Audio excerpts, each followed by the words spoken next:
sibling?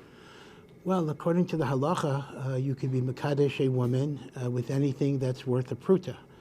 So you could use a piece of gum, you could use a candy, you can use jewelry, you can use a computer. There is no halacha per se that it has to be a ring. And indeed, you're correct that in the case of Eliezer, he gave her all sorts of other stuff. Of course, that was before Matan Torah. The idea of a ring, though, is a minhag Yisrael. And it's a minhag that's based on a few reasons. But the main reason is the description in the Navi Yirmiyahu, Nekeva Tesovev Gever, that a woman surrounds a man, protects a man, builds a fence around a man so he doesn't do bad things. So the ring is symbolic of the woman encircling the man. But it is a minhag. It is not a chiyuv mamish, and kedushin could be valid with anything that's worth pruta. Pruta is it's not exactly a penny, but no, we'll call it a penny's worth or whatever it would be. In fact, this is always a big shaila in the Gemara. There's a shaila in the Gemara when you send pre-marriage gifts, you send engagement gifts, whether that might be considered marriage because your kavanah is to marry her. So there are different chumras that some poskim have regarding gifts that a chassan sends to a kala before marriage, that it should be stated this is not for the intention of making kedushin. Yeah. What's the Torah's view on pacifism? Pacifism, yes. So what is the Torah's view on pacifism? Pacifism is the belief that all armed conflict is immoral, and therefore one never sheds any blood or participates in a war. Well, it's very, very absolutely crystal clear that although Judaism talks about shalom as a very, very important value, and we say that shalom is one of the names of Hashem, obviously that is the case, but Judaism absolutely rejects pacifism as an absolute philosophy because there are many, many cases where we're obligated to wage war. We're obligated to wage war against Amalek, against the 7 nations of Canaan. We have a general rule that applies to every situation. Haba lahargacha, if somebody is coming to kill you, you are supposed to kill them first. You don't turn the other cheek. Now, it's interesting that when the Egyptians were drowning in the Red Sea, and the angels wanted to praise Hashem and sing joyous song, so Hashem said, no, this is not a time for joy. My sayadai tavabiyah, my creatures are drowning. The Egyptians are also my creatures. There's no joy when they get destroyed. So on one hand, God was commiserating with the Egyptian suffering. On the other hand, God didn't stop it. God said they have to be wiped out. I'm not happy about it. It's not a simcha. Jews do not rejoice when the enemy gets destroyed, but there is a need to sometimes do it, because basically a pacifist is someone that in a sense is collaborating with evil by refusing to stand up against it. So although one could say that's a very moral position, I never use violence, etc., but ultimately it will often allow evil to prevail. And according to many teachings in Judaism, those who tolerate evil and those who fail to stop it when they were able to stop it are considered to be part of the process. Yeah. The halacha, if someone abuses a woman, she has to pay the father a certain amount of money. Why? I understand by rape when the woman doesn't consent or anything, does he have to pay the money because he took advantage of her? I don't understand by seduction when it was her affair too. You said based in Whitson, that's one thing, because that'd be his affair. Why does he? Yes, your question is that we have a halacha, a certain halachas that apply to an anusa, that's a woman that is raped, and also a mafuta, a woman who was enticed and consensually had intercourse, and the Torah imposes a kanas, a fine over and above damages of 50 shekel that is payable to the father. Again, this is only until she's 12 and a half, actually. And your question is that if she agreed to it, why should the father be entitled to a kanas? So I think this would actually be the important nafkamina, meaning your question would be a very good question if the kanas would be payable to her, because then you could say she agreed. But if the kanas is payable to the father, that means the Torah is factoring in the shame to the family, the humiliation, the degradation, the reputation the father will now have in the community. And if anything, maybe that's even worse if his daughter consented to something immoral. So as a result, your svara would have been a very good svara had we be dealing with her entitlement to money. But in terms of shame to the family, that is still very much there. And that's why we have the kanas. By the way, one of the strangest halachas that really is very, very difficult for a 21st century sensibility to understand is that the Torah says, even in case of rape, the rapist must marry her and is not allowed to divorce her. Now, first of all, it's very, very clear from the Gemara that if she doesn't want it, she's not going to be forced. Okay, so Baruch Hashem, it's not that bad. But still, it's a very odd situation, one would think, that a woman who was raped would want to be married to the rapist. And yet the Torah basically says if she wants, he must marry her, and he's not allowed to divorce her. So again, maybe in most cases that wouldn't happen, but in theory, God forbid, a woman raped, a woman abused in various ways, some people regard it, and again, I'm not saying this is right, this is absolutely not right, but in people's mental consciousness, they sometimes look at a woman in a damaged situation. And there might not be people who would want to marry her. Again, I'm not endorsing it. It's a very wrong attitude in many, many ways, but it is an attitude that does exist. And therefore, the Torah wanted to guarantee that she could have a marriage partner if she so desired. And even though the choice of that marriage partner strikes us as very, very strange. Again, you have to understand something about the Torah, and it's a little risky to talk about it this way. The Torah is, of course, the word of Hashem, the will of Hashem. The Torah is eternal. It applies across all generations, in all situations. At the same time, though, that the Torah is eternal and transcendent, the Torah is also connected to the historical period in which it was given. And it refers to sensibilities and feelings and consciousnesses that existed at the time, even if those particular feelings don't exist today. So it's kind of a strange idea. The Torah is timeless, but it also emerges out of the historical sensibilities that existed at that given period in time. And I think marrying the rapist might be an example of that. Yeah. How does a person know how much bitachon to have and how much hishtadlus to have? Yeah, well, that's one of the most difficult questions in life, not just in Torah. Bitachon is the idea of having trust in God, that God takes care of me, that every single success or failure that I have in life comes from the Ribono Shel Olam, and it's not because of me, it's not because of my talents, it's not because of my success, right? That's what Bitachon says. On the other hand, Bitachon alone is not going to, put the food on your table. You can't stay in bed and say, I have Bitachon, Hashem is going to give me parnasa. Rather, there's a corresponding obligation that is called Hishtadlus, in which I have to engage in a certain amount of human effort through the normal, natural processes in order to be zocheh to HaKadosh Baruch Hu's bracha. So it's a very subtle idea. It's not that my efforts get me the bracha. The bracha comes from Hashem, but the bracha comes from Hashem only on the condition that I do what is called a responsible effort.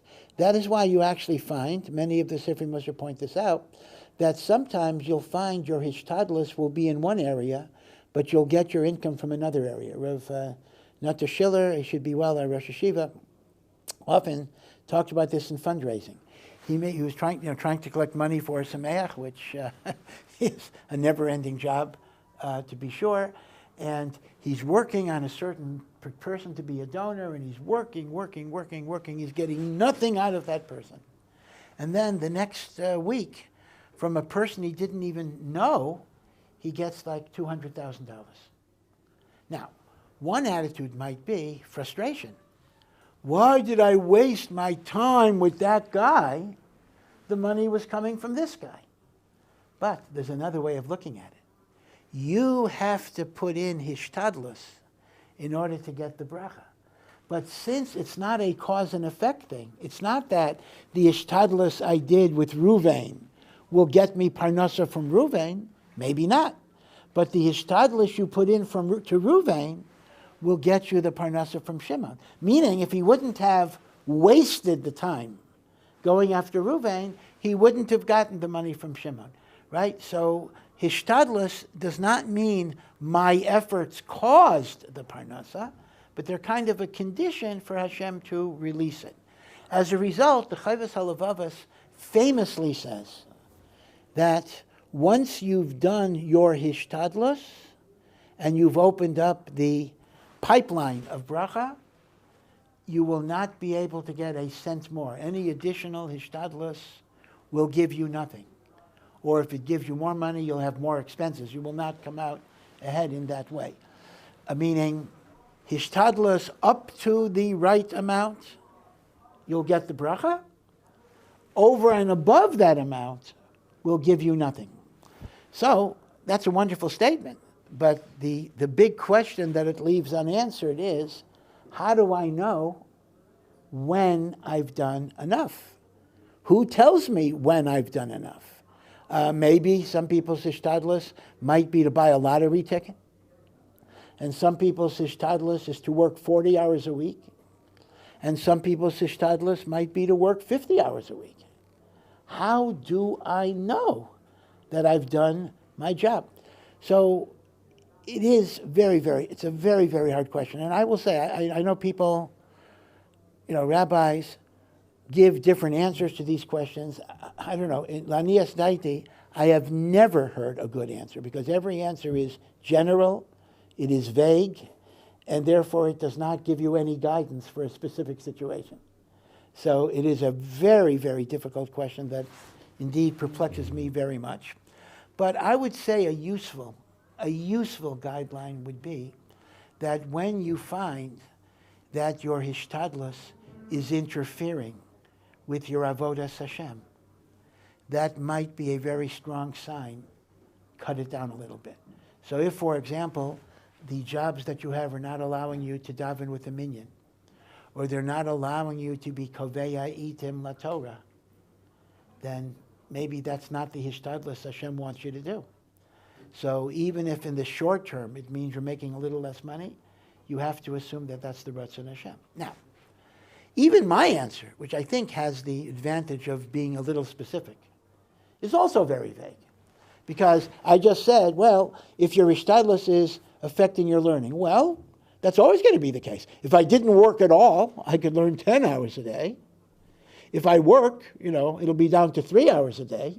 That'd be a good job, right? So obviously, Hishtadlus will impact on your learning on some level.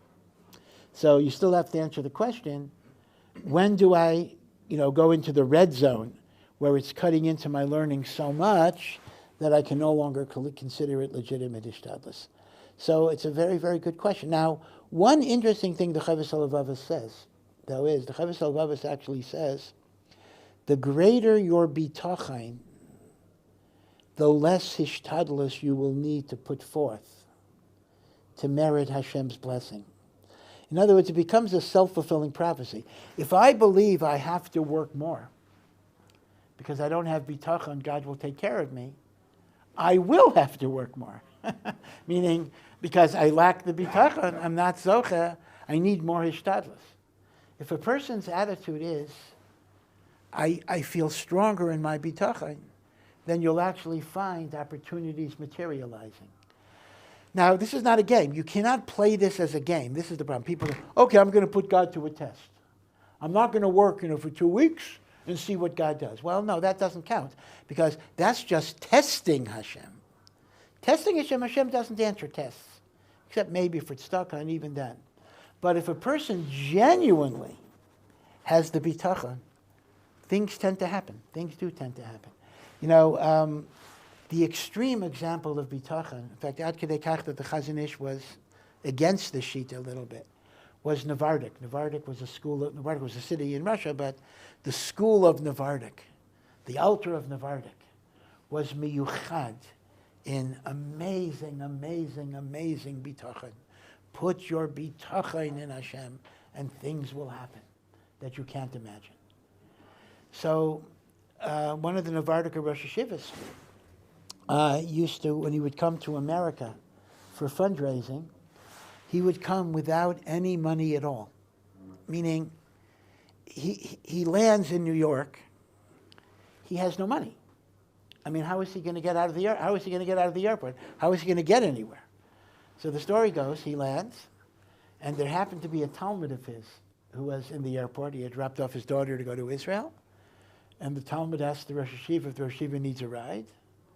And the Rosh Hashiva said, oh, that'd be very nice. And they're driving, and finally the Talmud gets up the nerve to say, well, Rebbe, I'm just a little curious. If I wouldn't have been here, how would you have gotten to Queens or Manhattan or whatever? So the Rebbe said, what's the question? You were here, right? Meaning the belief of that bitachon. Now the Chazon Ish felt that's a little too much, but that was the level of bitachon where you literally said, Hashem will take care of me. But that's an extreme sheet. But it does tie into the Chayvas Halavavas that the greater the bitachon, the more you will be zeicha to see the individual providence of Hashem. But as I say, your question is a very good question, but I think the useful point would be, does it leave you time for other things? Which includes, by the way, spending time with your wife and children. I include that with Torah, tefillah, and family time. Yeah. What is the Rebbe hold about going up to Paradise? Yeah, well, so what do I hold? So again, this comes up quite a lot, and there are very strong feelings on it. Let me just say what everybody agrees on, because the truth is, in principle, there is much more agreement than there is disagreement, although there'll be disagreement l'maisa. Everybody's maida that there are parts of the harabayas, that there's an isur d'oraisa for a person to come because we've been in contact with a dead body and we don't have the para aduma, and if we go into those parts of the harabayas, we are chayav kares. Everybody's maida to that. That would be the inner part of the harabayas, where the Kodesh HaKadoshim and even the Heichal and the Azorah were. Okay. Now, conversely, everybody's maida. There are parts of the harabayas that are not part of the temple complex, in which a Tamei Meis is allowed to go. So, in theory, everybody should be on the same page. We're not allowed to go in certain areas, and we are allowed to go in other areas. So what's the machlokas? So the machlokas is this. Many of the Haredi world, most of the Haredi Gedolim take the position of, there are two concerns really, which may overlap. Concern number one is, we are not always so sure where the boundaries are. Meaning, when you try to superimpose the Beis HaMikdash on the Temple Mount, there are like 8 different ways of configuring it. So therefore, what you might think is a permissible zone may be an impermissible zone. And it's like walking through a minefield. I don't think most of us would feel comfortable to say, oh, you can walk through this minefield, the mines are just 3 inches from your foot, don't worry about it, 3 inches is plenty of distance. You know, and especially since non-religious people aren't watching these boundaries. So you could very easily be part of a crowd and be attracted. So those are the concerns, meaning to say that most of the Dati Leumi world and some Haredim and some American Rabbanim, they do take the position, hey, why don't you go where you can go and don't go where you don't go? But I think the mainstream Haredi Gedolim have said it's too dangerous halachically to make that judgment. So if you're asking me my personal opinion, I don't have a personal opinion per se, but I do not go in the Harabayas because that seems to be the hora that I was makabel. Now I do want to add something though. You know, the people who advocate going in the Harabayas often emphasize there's a mitzvah to go on the Harabayas. Now, all I'll say about that is there is no mitzvah to go in the Harabayas. The only mitzvah to go in the Harabayas would be on the Sholosh Regalim, and that would be on the part of the Harabayas that even those who go in the Harabayas say you're not allowed to go. So, b'kitzer, any area that they say you're allowed to go, there is no mitzvah in going. So at most you could say you're allowed to go, But you cannot talk about a mitzvah. I mean, I saw some saying, oh, you're makayim the mitzvah of ole regel by going in the Har HaBayis. Absolutely not. In order to be makayim the mitzvah of aliyah regel, you have to go on the Azorah. And the Azorah, the courtyard of the temple, hakol maidim atame meis is chayav kares for going in the Azorah. So if you're going in what is not the Azorah, you're not makayim aliyah regel. So all I can say is that even if it's mutter, you cannot package this as a mitzvah to go. Like, people are trying to make you feel guilty. Oh, you're mavatel, the mitzvah saseh of aliyah l'regel. Certainly not, because those who go are not makayim aliyah l'regel either. So that's one thing to keep in mind. But still, the issue of in the past, were there great tzaddikim who went on the Har HaBayis? It's not so pashut. There's a famous letter of the Rambam, where the Rambam briefly visited Eretz Yisrael as a teenager with his father. I mean, the Rambam spent his life, from Spain to Egypt, but there was a brief sojourn in Eretz Yisrael, and the Rambam writes that he was zocheh to daven in the Beis Knesset on the Har HaBayis. The letter's a little ambiguous, and some want to bring a raya that not only did the Rambam go on the Har HaBayis, but there was a Beis Knesset on the Har HaBayis. But still, it's not really clear. The language is not as clear as they say in the Arabic. It may refer to adjacent to the Har HaBayis. So people are debating, people are arguing over the meaning of the Rambam's letter. But yeah, I'm willing to admit, if you're asking me historically, were there people who went on the Har HaBayis who were very, very great tzaddikim? The answer is probably yes. But the Gedolim today say that we generally ought to avoid it. But if someone has a different psak, I would not be mocha, because there is a strong makam to allow that. Yeah. This is a send-in. When we're not sure if something is considered chometz and other situations in halacha, we base our scenario on, quote, if a dog will eat this or the like, then so and so. My question is, why do we always choose the dog out of all animals when we're trying to decide the halacha? Yeah. That's a good question. You are correct that the definition of when does chametz become so inedible that you're allowed to own it during Pesach, even if it's rancid, even if it's spoiled, even if it's rotten.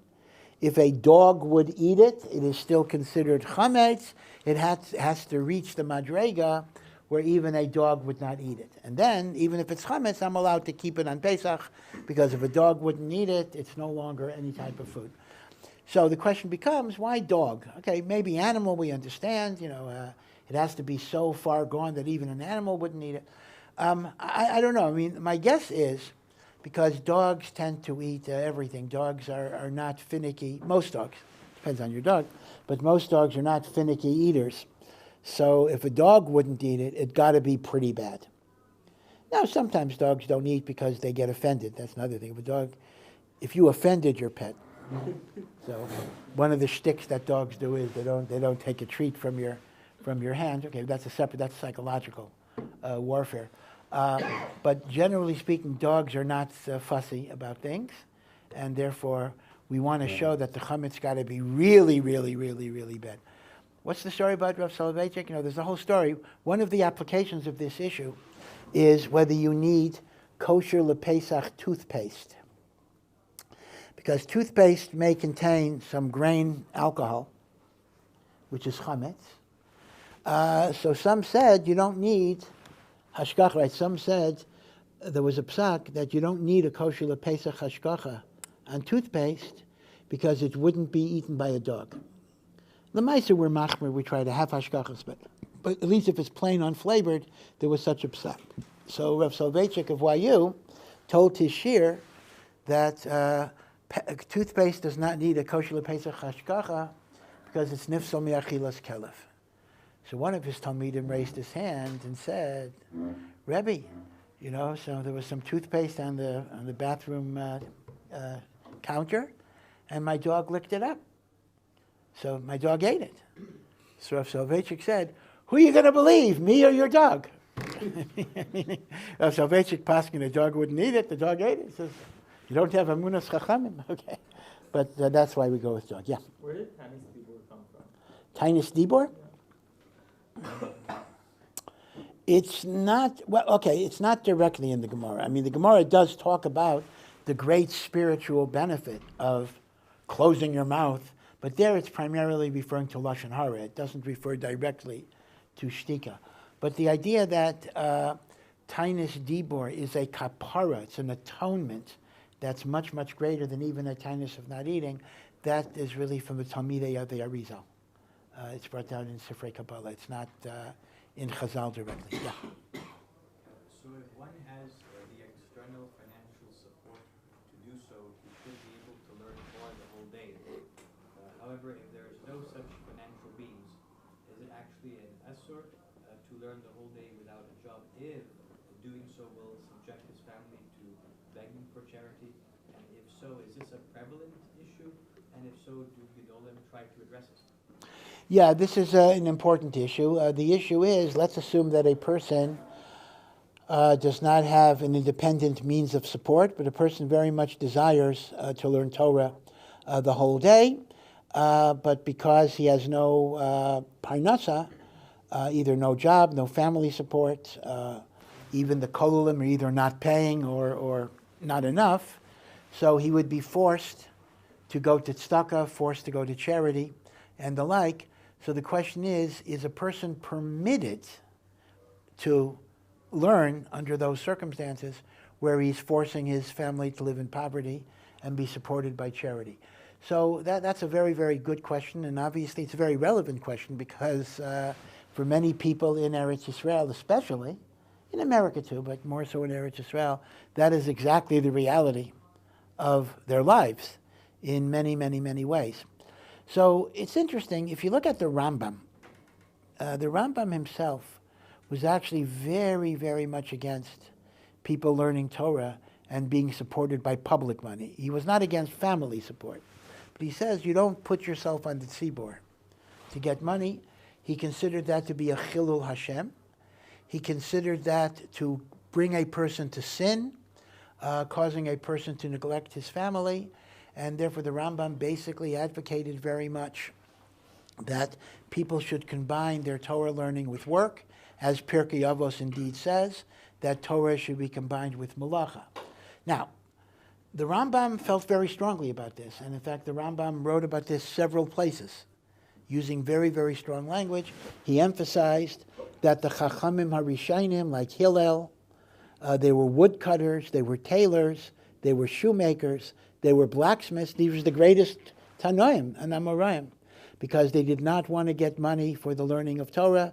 They wanted to get money through Parnasa and support their family. So it would appear that, at least according to the Rambam would tell such a person, get a Parnasa.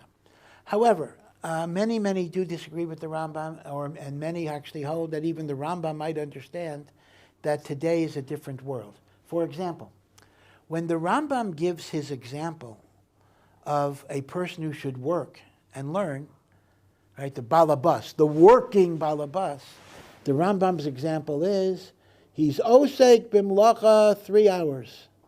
He spends 3 hours of the day working, and then he can learn Torah the other 9 hours of the day.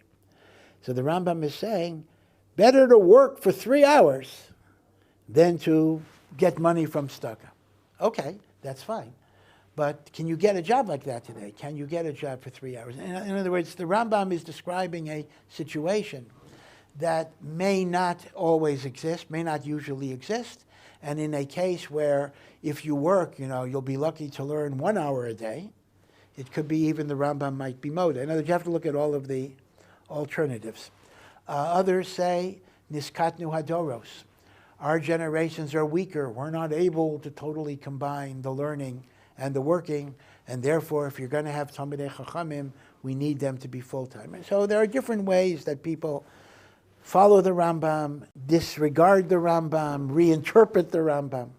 But the most definite thing is the Rambam was absolutely against not working. The Rambam would certainly urge the person to work.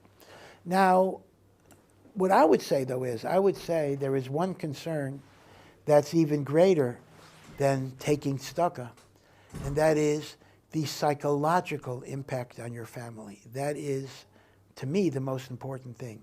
If your wife is going to be miserable and suffering, and if your children are going to be deprived, you don't have the right to be a tzaddik at the expense of causing your family great pain, suffering, and humiliation. If, on the other hand, your family is happy to be poor, in other words, they understand that it's worthwhile for higher goals, and they're willing to live that way, that might be a noble thing. I mean, who says you have to live as comfortably as you possibly can? No, there are poor families that are very, very happy and very together, and that's a legitimate thing. On the other hand, you cannot put your wife and children through suffering, because that's going to backfire. That's going to drive them away from Yiddishkeit and from Torah and from everything else.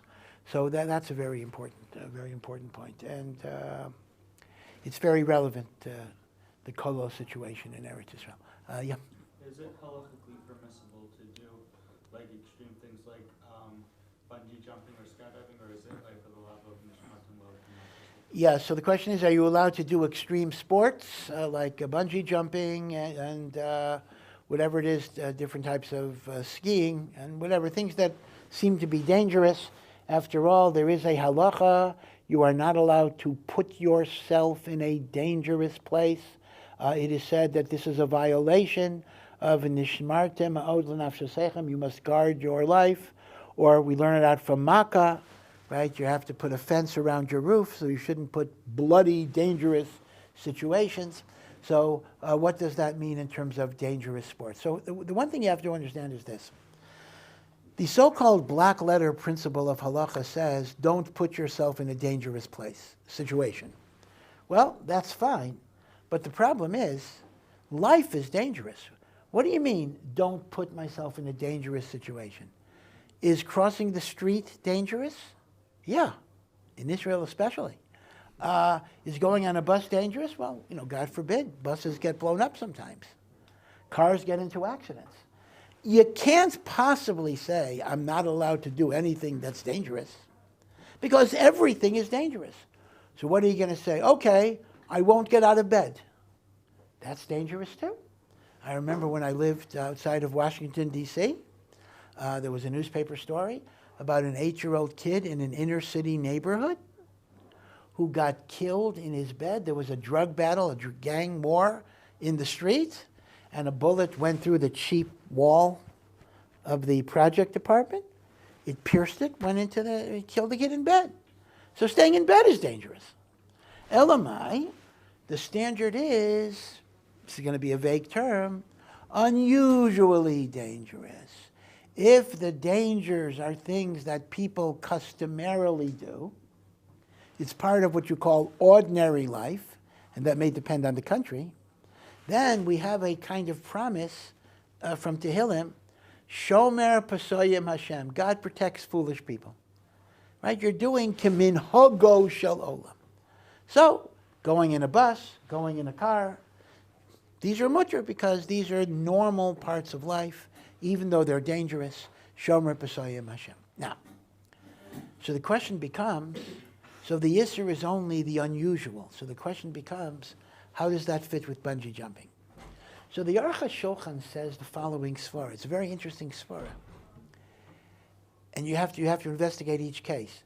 If the danger of the unusual activity is no greater than the danger of the usual activity that you're allowed to do, let me give you, I'm going to make up the numbers, but I'll illustrate this. Let's assume that driving has I'll make up a number, but has a 1 in 150 chance that you'll get killed. Am I allowed to drive? Yeah, because it's a normal activity. Well, if the risk of death by bungee jumping is equal or less, even though it's not a usual activity, it's already been assigned a risk that is permitted for you to take. So in order to be highly risky and forbidden, there would have to be a higher risk than the activities that are commonly permitted. Now, with bungee jumping in particular, skydiving and the like, So even though, there are risks, but the risks tend to be very different for beginners. There's a lot of beginners. A lot of people got killed on their first attempt. Yeah, that's right. That's why there is no second attempt. They're gone. So people who lack experience, it is a very high-risk activity. As you get the experience, it becomes lower and lower. So halachically, there may be a shaila, are you allowed to get the experience? But once you get it, it might be okay. But other people argue with the Aruch HaShulchan. Other people take the position, hey, even if it's no more dangerous than driving a car, if there's no need to do it. I think about this at air shows. You ever see these air shows? Israel has them too, where these airplanes are doing all sorts of crazy things, going around in somersaults and going upside down and everything else. And there's no constructive purpose in it other than to wow the audience. So they're doing pretty dangerous stunts, but there's no toelis. So it's one thing to say, okay, I can take a car because it makes it a lot easier to get to Tzfat. So there's a toelis, so even though it's dangerous, whatever. It's another thing to say, I just like to do stunts, right? So those are the two paradigms here, meaning paradigm number one is, if it's not more dangerous than the normal activities of life, it'll be okay.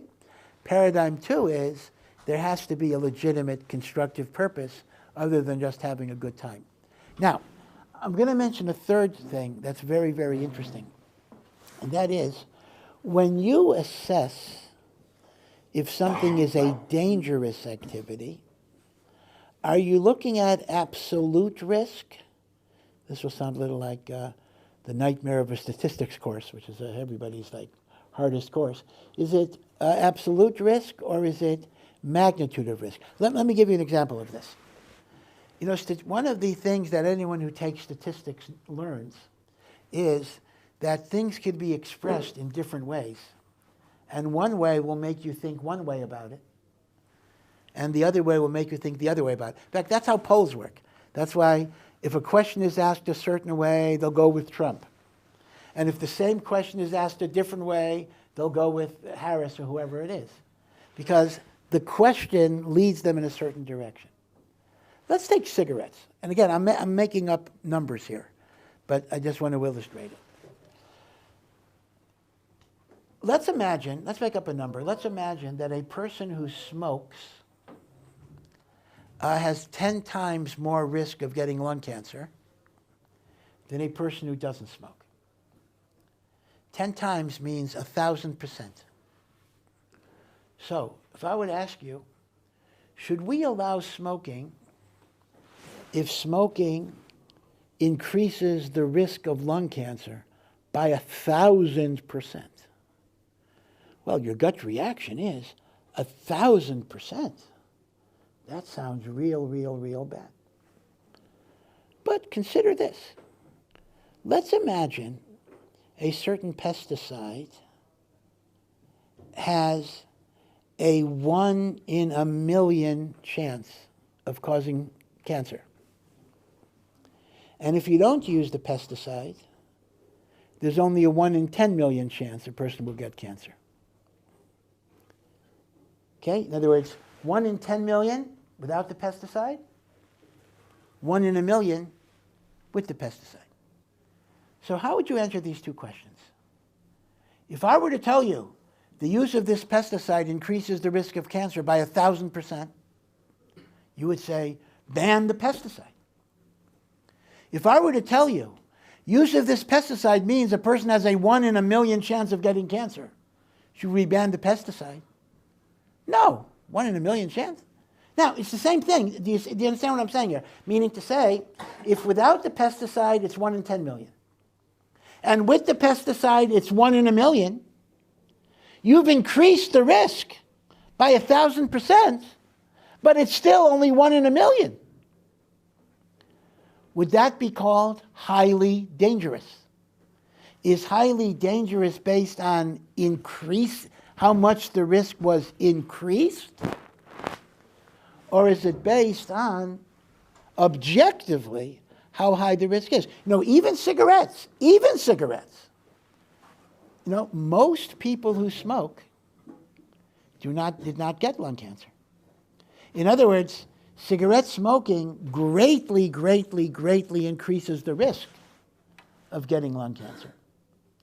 But it was still a small percentage, right? So depending on how you ask the question, cigarette smoking could be defined as very dangerous, or it could be defined as not very dangerous, depending on how you assess it. Now, this is a major issue in law, in public health, in risk assessment, and lamaisa in halacha too, because halacha prohibits highly dangerous activities. The question is, what makes something highly dangerous? Is it the magnitude of the risk, or is it the objective, absolute risk? Yeah.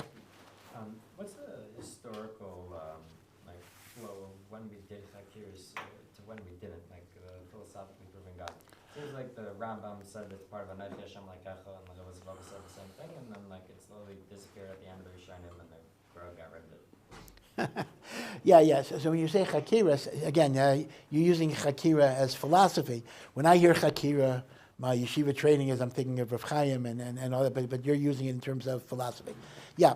So the truth of the matter is, Chakira, which really is logical philosophy or analytical philosophy as a way of ascertaining truth. The truth of the matter is, the inventor of using that approach in Torah was not so much before the Rambam, it was Rav Saadia Gaon. Rav Saadia Gaon was actually the first work in Judaism that tried to approach religious problems through analytical, philosophical tools. The Rambam, although the Rambam does not quote Rav Saadia that much, but the Rambam built much of his edifice on kind of the structure of Rav Saadia Gaon. And that did continue in Spain, among Sephardim in particular. Later of Yosef Alba, although he argued with the Rambam, but they took those types of approaches. The Kuzari, actually, although we always count the Kuzari as a book of religious philosophy, in point of fact, the Kuzari is actually an anti-philosophical philosophy book in which he disparaged the types of things. He was before the Rambam, but he disparaged the types of approaches of Rav Saadia Gaon and the Rambam. And the Kuzari wanted truth to rest on history rather than philosophy. The historical experiences of Yetzias Mitzrayim, Matan Torah, and the like. But the truth of the matter is, instead of it dying down, I think there was a marked approach, but difference in approach between Ashkenazim and Sephardim. I think that's what you're talking about. The philosophical tradition took much stronger roots among the Sephardim, and as the Sephardim eventually gravitated to Kabbalah, they kind of lost that rationalist inclination. Ashkenazim almost never had it, meaning if you look at Rashi, look at Tosfos, they never went in that direction. They always considered philosophy to be a little bit suspect, and the like. And part of it, again, if you want to be a historian of ideas, part of it might be that the Ashkenazim lived in Christian communities. So the ones who controlled access to Aristotelian thought were the Catholics, were Thomas Aquinas and the like, and there needed to be more of a distance because Christianity was kind of tainted with idolatry, as opposed to the Sephardim who lived in Islamic countries. Islam was monotheistic, and the Rambam himself was quite willing to draw on Islamic philosophical understandings of Aristotle and the like. Aristotle goes back to ancient times, but Chazal don't really base anything on him as far as we can directly see. But in the Middle Ages, Aristotle was the Bible of Christian and Islamic philosophy, and Rav Saadia Gaon and the Rambam use Aristotle tremendously. Among Ashkenazim, it just didn't take root. So it's really almost an Ashkenaz Sfard type of idea. And then the final demise, I think, came with Kabbalah, and the final nail on the coffin was Hasidus, which were very, very anti-rational movements. And let's just take, of course, it's interesting. That's where the Gra, who was a misnageh to Hasidus, actually walks along with Hasidus. They both hated philosophy. They had a common enemy in that way. Now, in some circles, there is a resurgence of this. You may notice, if you look in farm stores, that there are new editions of the Moreh Nevuchim coming out with English and with commentaries and with understandings. Now that's pretty new. All the years I was in yeshiva and afterwards, I mean, we knew there was a thing called the Moreh Nevuchim, but nobody ever looked at it. That's philosophy. We don't do philosophy. And yet now you're seeing new svarim coming out, Hebrew Perushim, English Perushim. So it's almost as if, Judaism has been defined for hundreds of years already, primarily by Kabbalah. Kabbalah has become the normative Judaism. And yet there's a little bit of a counter-reaction, going back to the Rambam, going back to philosophy. So these things come and go, meaning at different times in Klal Yisrael, Kadosh Baruch Hu brings certain approaches to the forefront, certain approaches recede, other times other approaches come because different neshamos need different types of mahalchim. So that's kind of what it is, Bekitzer. Yeah. Within secular education from schools, is it halachically permitted to study works that involve stories of the Greek gods, such as plays from the Odyssey? Yeah. So this is interesting. In standard curricula of schools, let's say public schools, part of what is studied, although I don't know why exactly, is Greek mythology, Greek and Roman mythology. And all of these are about the small g gods, Zeus, Jupiter, right? Zeus is the Greek name, Jupiter is the Roman name, the Latin name, and all of their mishugas. Of course, they're not very godly. I mean, they're basically a bunch of degenerates who happen to have superpowers. I mean, it's almost like reading a comic book about these superheroes who rape and steal and do all sorts of disgusting things. I mean, they're not really paragons of virtue, but they are portrayed as very powerful creatures. Now, we know there is a halacha we're not supposed to read books of Avodah Zarah because we might be nimshach to Avodah Zarah. One should not read the Christian Bible unless it's necessary for anti-missionary work or whatever. So the question is, would Greek mythology fall under the prohibition of Sifrei Avodah Zarah? So Rav Moshe Feinstein has a tshuva on this. Rav Moshe Feinstein actually says a very interesting thing. He actually says, for religions that are extinct, defunct, nobody practices. There is no longer an Isser to read about them because you're not going to become a worshiper of Zeus or Minerva or Diana or whatever it is. Meaning, it's dangerous to read Christian books. Yeah, because maybe you'll become a Christian. God forbid, there are Jews who become Christians in practice. But if you read Greek mythology, you're not going to become a worshiper of the Greek gods. Nobody believes in that stuff. So Rav Moshe actually says that even though it's shtus, it's hevel, there may not be anything meaningful to it, but it would not fall within the prohibition of Sifrei Avodah Zarah. So that's very, very interesting. So you can read about ancient works. By the way, many of you might know Rabbi Reuven Klein. Do you know Reuven Chaim Klein? He teaches here sometimes. He wrote he wrote two books. He wrote a book on the history of Hebrew, which is very kedai. But then he wrote another book describing all types of avodah zaras, because in Tanakh, in the Torah, and in Nevi'im and Ksuvim, you have the Baal, you have the Asherah, you actually have different types of idols that are being discussed. Now, most of us have no idea how one is different than the other. We go, this is avodah zarah. But he actually did research to tell you exactly how this idol was worshipped, and this idol was worshipped, and this idol was worshipped, and what it represented. And he had to delve into these inyanim of avodah zarah, but it was in order to better understand the Torah. And there's no problem because nobody is going to become a worshiper of Baal. God forbid a person to become a worshiper of Yashka. That is possible. But these extinct gods, they're long gone. Nobody's going to go to them.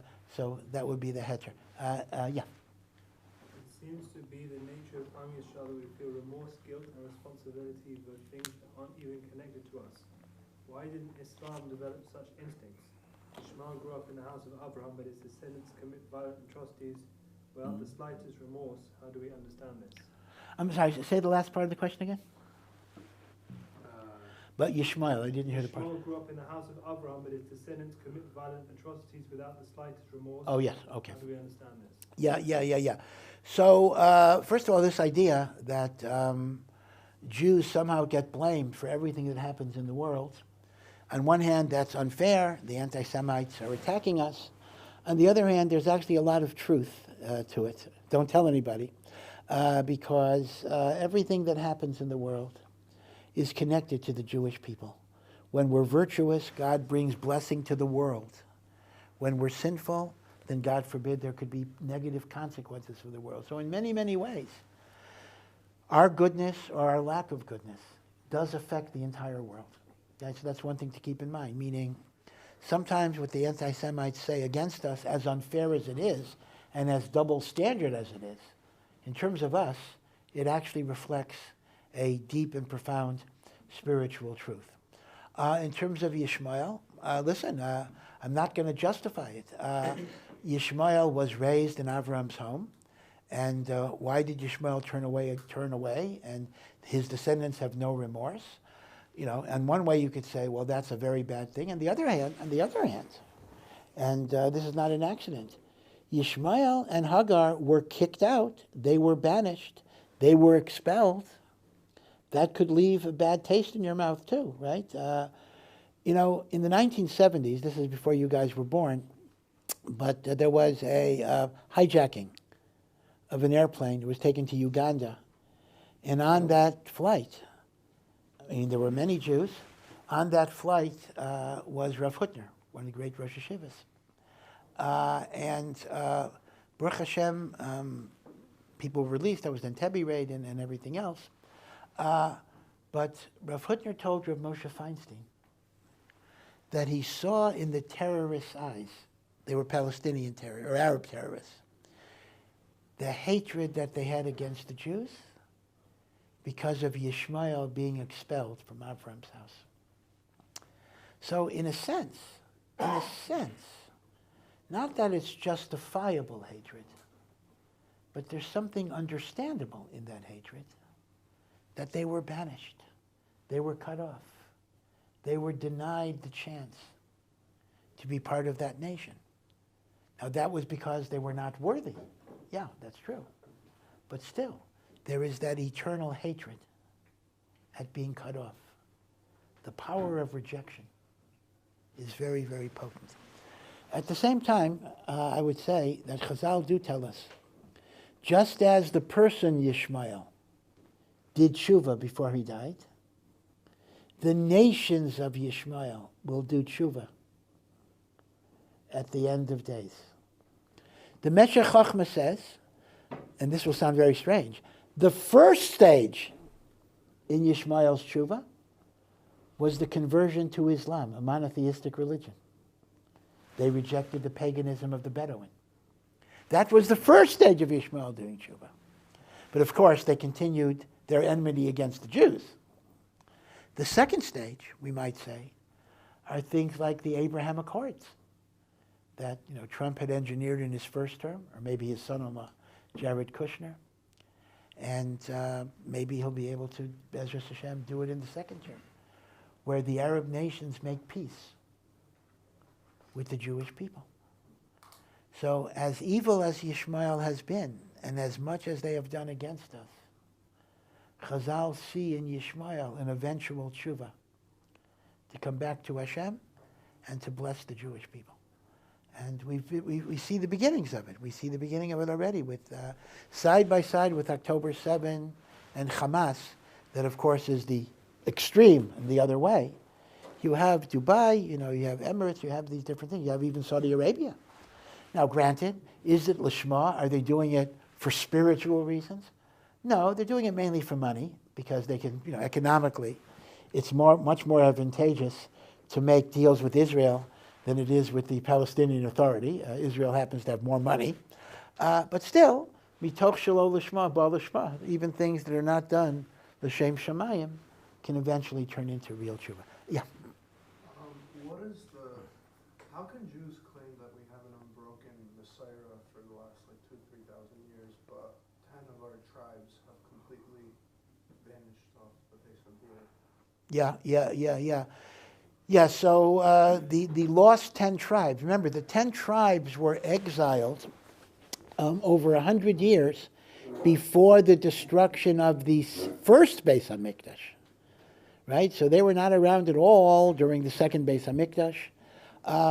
But Once again, that needs a little explanation. I mean, the Ramban explains that although the kingdom of the 10 tribes was destroyed, there were always remnants of the 10 tribes that did exist within us and continue to exist within us. So the notion that the 10 tribes are lost as a total entity, Ramban actually says is not true. What was destroyed was the kingdom and governmental structure of the 10 tribes, but there were many, many refugees that got assimilated to the Jewish people. This is actually mukhrach. The Ramban's point is 100% clear from a perusal of Divrei Hayamim, Ezra, and Nehemiah, which talks about the Jews returning to Eretz Yisrael after the 70 years of Babylonian exile, and it specifically mentions at least some numbers of different tribes that came. So in that sense, there never was a complete severing of those 10 tribes. Again, I'm very, very sorry. I do have to stop early today, but Mr. Hashem will continue next week. Thank you for listening to this Ohr Somayach production. To find out more and to partner in our mission, please visit ohr.edu.